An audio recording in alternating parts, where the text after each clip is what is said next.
So basically, if we start with the parts of stomach, so that stomach could be divided into four important regions. The first is the cardiac region, fundus, body or corpus, and the fourth one is the pyloric region.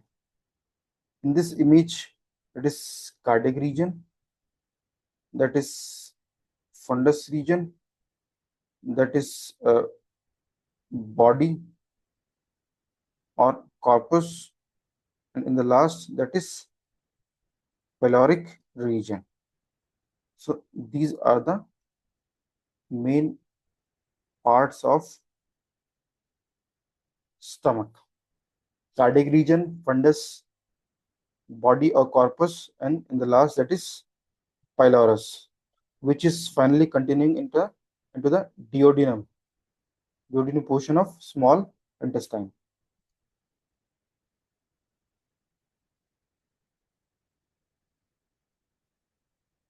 Cardiac region. It is the upper part of the stomach where esophagus opens. Here, esophagus is coming. There is nasopharynx, oropharynx, finally combining into pharynx, esophagus, finally reaching to the esophagus. Esophagus reaching to the stomach. Fundus, it is dome-shaped structure. It is elevated above the level of esophageal opening. So this portion is the fundus. Basically dome-shaped, and it is above the level of esophagus. It is fundus.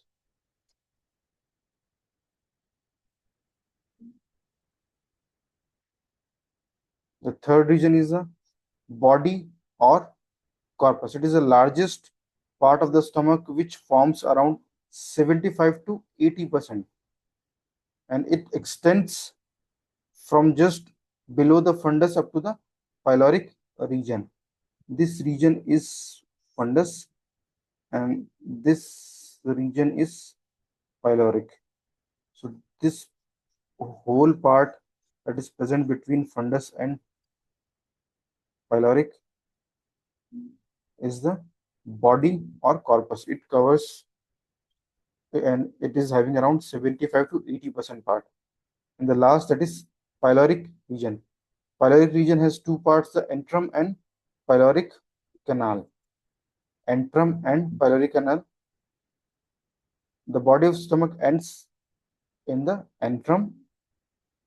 Junction between body and antrum is marked by an angular notch called incisura angularis. So basically, this notch, there is a notch.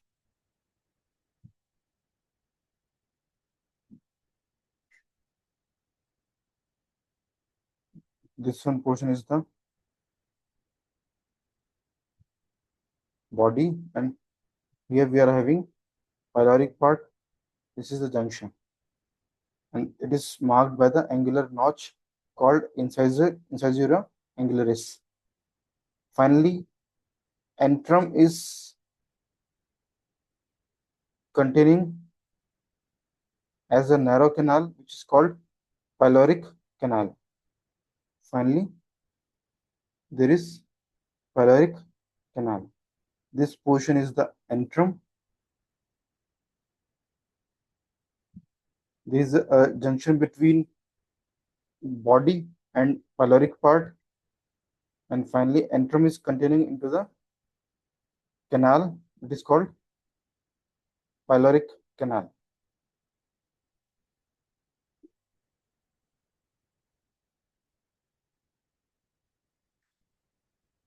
Now come to the structure of the stomach wall. Basically, there are four layers. outer serous layer, muscular layer, submucous layer, and mucus layer. Stomach wall basically is formed by the four layers. That is, this is the serous layer that is formed by the peritoneum. In muscular layer, there are three layers of muscles: oblique, circular, and longitudinal layers. In submucous layer, there are areolar tissue, blood vessels, lymph vessels, mucinous nerve plexus. These nerve plexus are very important because they controls peristaltic movement of uh, stomach. Basically, they controls peristaltic movement.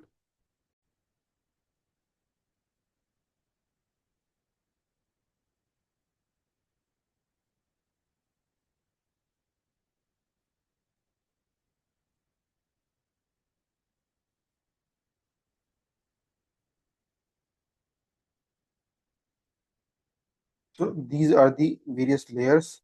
Serosa, this is serosa, muscularis, in which oblique, circular, or longitudinal muscles.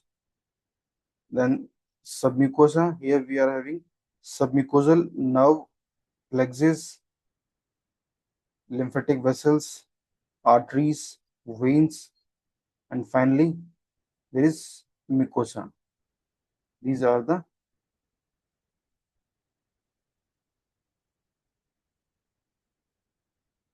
folds which forms gastric glands. These gastric glands secretes mucosa. We are moving from outside to the inner. Outside there is serosa, muscularis, submucosa, and mucosa.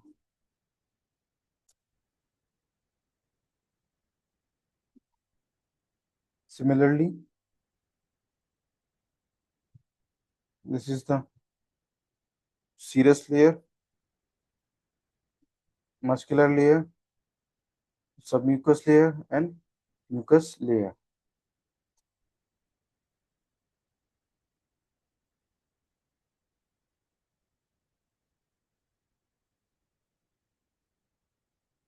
Actually, the inner mucus layer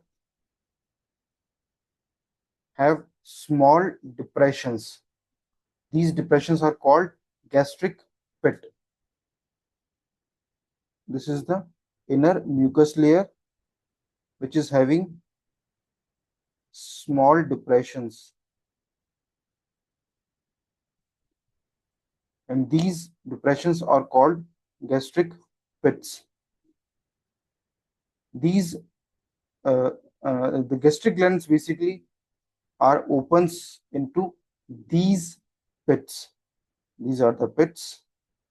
These are the openings of these pits. Basically, these are gastric glands. So through these pits, gastric glands opens.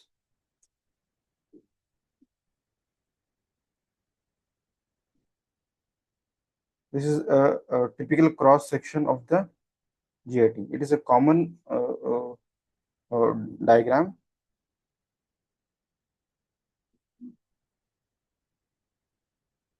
There is serosa layer, longitudinal circular layer. There is submucous layer, and finally mucus layer. That is mucinous plexus and obex plexus.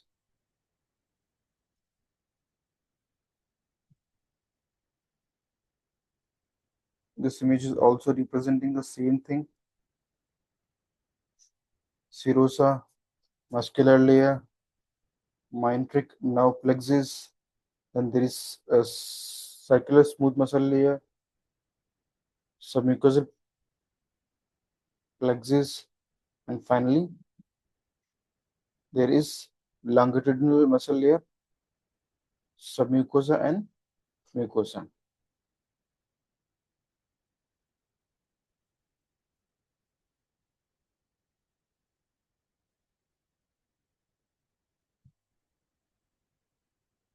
Now come to the nerve supply of GI tract.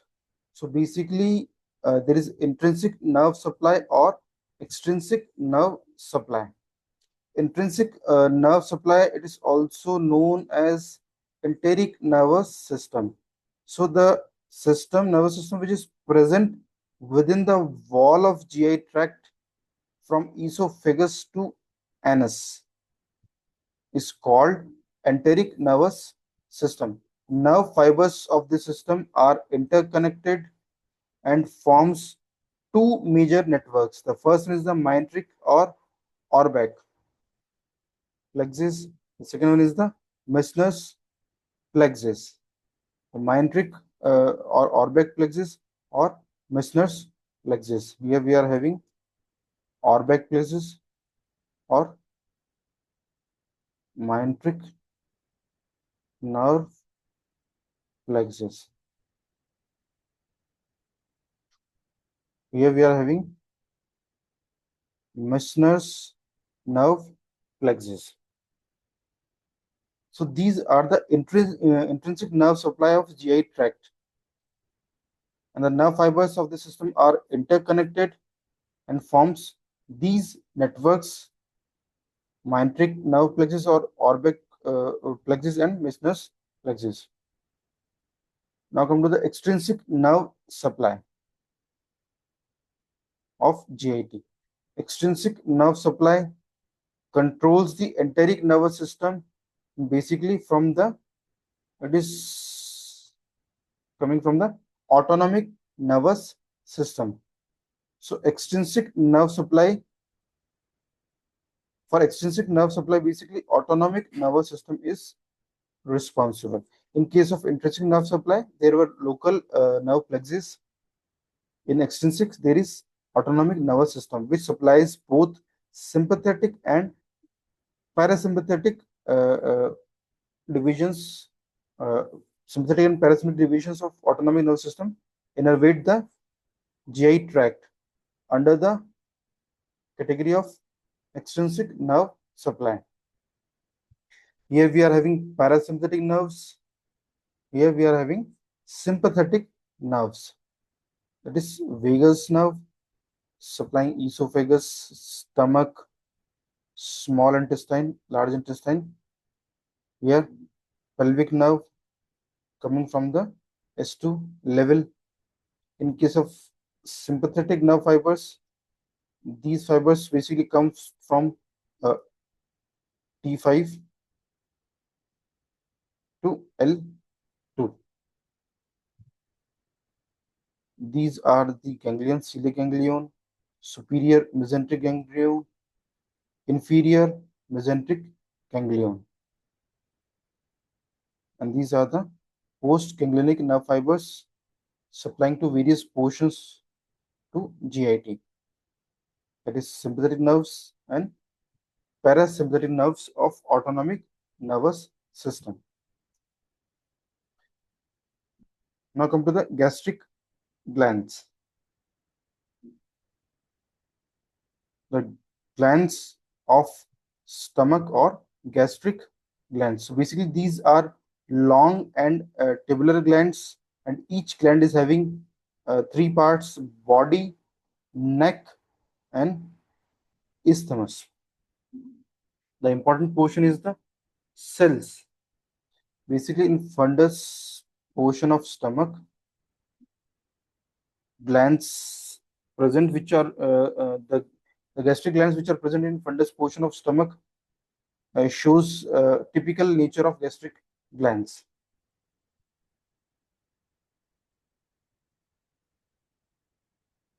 Specific cells are chief cells, also called pepsinogen cells, parietal cells or oxyntic cells, mucous neck cells, enterochromaffin cells, enterochromaffin like cells. These cells which finally forms gastric glands and are responsible for various secretions of gastric glands. In this image, we can see that is gastric pit, mucous cells, chief cells or pepsinogen cells, parietal cells, and that is the lumen of the gland. Now come to the function of these cells. Chief cells secrete pepsinogen, renin, lipase, gelatinase, urease. These enzymes are responsible for protein digestion, for lipid digestion, and these are some other substances. Uh, Urease or gelatinase finally responsible for digestion of gelatin, or some that urease is responsible for metabolism of urea. Parietal cells secretes HCl, an intrinsic factor of Kessel. Basically here HCl provides acidic environment to gastric juice. Mucous cells secrete mucin, G cells secrete gastrin, enterochromaffin cells secrete serotonin, and enterochromaffin-like cells secrete histamine. These are the various cells of gastric glands, and finally results into the gastric juice and forms gastric juice. Chief cells basically secretes various enzymes which helps in digestion of protein or lipid or some other substances. Parietal cells secretes HCl, or intrinsic factor of Kessel, which provides acidic environment for activation of various enzymes. Mucous cells secrete mucus, G cells secrete gastrin, enterochromaffin cells secrete serotonin, enterochromaffin-like cells secretes histamine, and finally it forms gastric juice.